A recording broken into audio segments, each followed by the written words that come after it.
69% of them said the rest of us have too much individual freedom.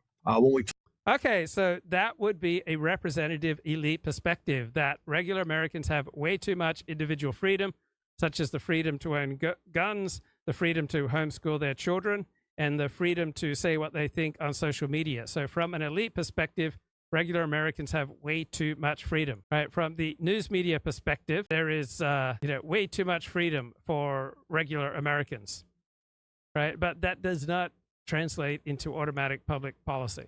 Talked about trust in government. 70% of these elites say they trust the government to do.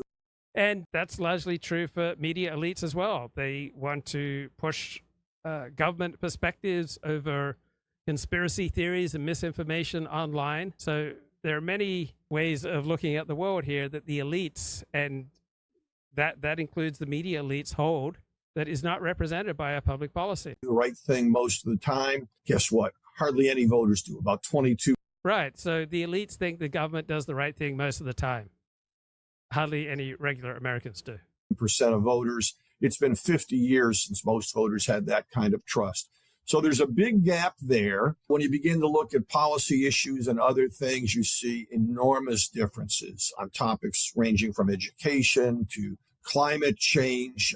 And in the latest research we did for the Napolitan Institute, the number that jumps out at me is most of these elites, even though their views on a range of issues are widely out of touch with most Americans, they believe most Americans agree with them on key issues. Among the politically active elites, 82% think most Americans agree with them on things. And that scares me because that lets them rationalize bending the rules a little bit to do what they want.